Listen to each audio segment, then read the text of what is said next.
Acción de la tarde, el interactivo que marca la diferencia en la radio. Por Palma 90.7 FM. Bien.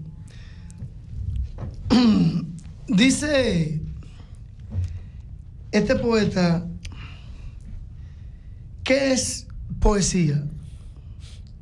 ¿Qué es poesía? Dice mientras clava en mi pupila tu pupila azul. ¿Qué es poesía? Y tú me preguntas, ¿qué es poesía? Pues poesía eres tú. Estamos hablando de el poeta Gustavo Adolfo Claudio Domínguez Batista, mejor conocido como Gustavo Adolfo Bécquer. Gustavo Adolfo Bécquer fue un poeta español quien nace un día como hoy, 17 de febrero del 1836, y decesa y muere el 22 de diciembre del 1870. Hablamos de Gustavo Adolfo Bécquer porque en la poesía mundial, más en la poesía española, hay un antes y un después de un poeta que muere joven, muere un niño a 34 años. Y yo me pregunto, Vidal, ¿por qué tantos hombres de tanta valía mueren a una edad tan corta? Ahí tenemos, por ejemplo, el caso de Jesucristo.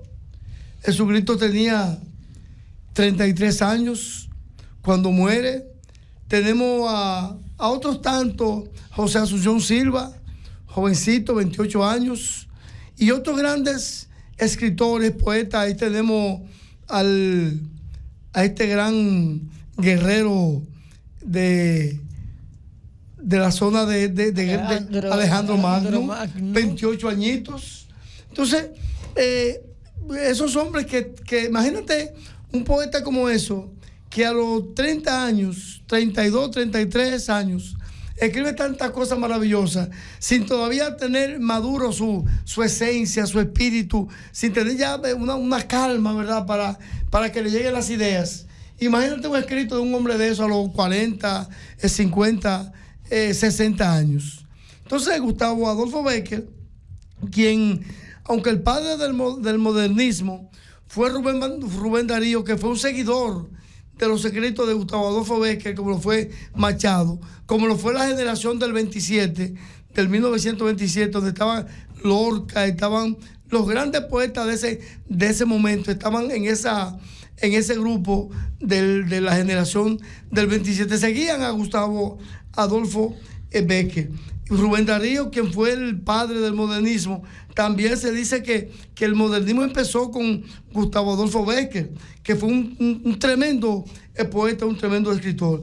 Hay una nota interesante de Gustavo Adolfo Bécquer, como la tuvo Franz Kafka con Max Bros y Bécquer con Narciso Campillo. Y fue que antes de morir Kafka, que muere de tuberculosis, como murió también Gustavo Adolfo Bécquer de tuberculosis, le pidieron a sus amigos, le pidió Franz Kafka, le pidió a Max Bros, y Bécquer le pidió a Narciso Campillo, que Franz le pidió que destruyera todos los escritos que él tenía, que destruyera todo, porque él entendía que no tenían valor literario. Sin embargo, hoy conocemos la enseñanza, por ejemplo, que tuvo García Márquez, cuando dice que después que lee La Metamorfosis, eso le dijo, coño, pero yo puedo ser poeta. Eso dice García Márquez de Franz Kafka, y ve que le dice a su amigo Narciso que destruya todas las cartas que él había escrito, porque murió también joven, después que su hermano, que era su mentor, había muere 3 años después de pena, de angustia, también muere enfermo de tuberculosis.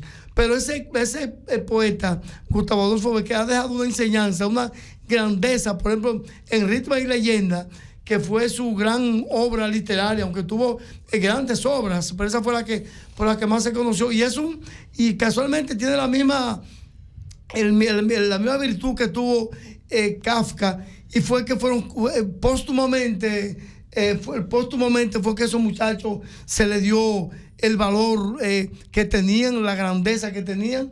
Y reiteramos que un día como hoy nace Gustavo Adolfo Bécquer. Bueno, dice Vali, ¿por qué murió tan joven? Bueno, la tuberculosis en ese tiempo no jugaba.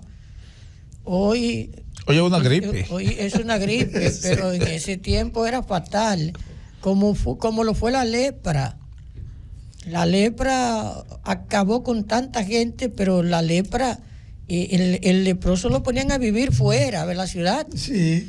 Y nada, Gustavo Adolfo llegó a desarrollarse joven, era políglota, llegó a conocer obras alemanas que lo inspiraron mucho en francés, no en español, sino en francés. Como siempre, el español tenía un retraso con la traducción. Y él fue una persona que produjo un conjunto de obras que, si bien llegó a impactar a algunos grandes de la literatura, no tuvo tanta fama como otros.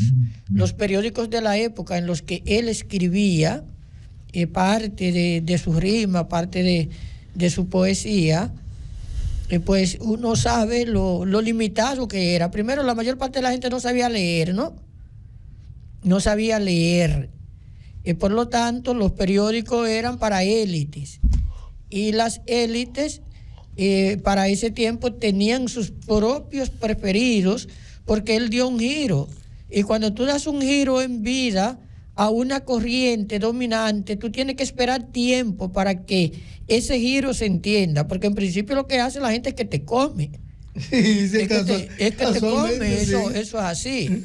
Entonces, después de muerto, sus obras fueron reconocidas, sus cortas poesías, porque empezó a escribir poesía de pocas estrofas, y gustaron mucho, y no eran poesía como para declamarlas, decía, sino para cantarlas al oído. Eso quiere decir, por eso esa de qué es poesía. Poesía eres tú. Para ese tiempo eso era un desafío, porque la poesía tiene que ser muy pomposa, decir mucho, tenía que tener mucha tela, como dice la gente, para hacer poesía. Pero realmente creo que sí fue un grande, y qué lamentable que muriera tan joven. Pero eso nos quiere decir que la juventud puede hacer mucho. En la juventud está el presente y está el futuro. Y 34 años ya para ese tiempo los hombres eran hombres de verdad. Sí. Hoy no, y están metidos en un cuarto ahí para que el papá todavía los mantenga. Muchos tajalanes, así. Pero es la sociedad de hoy.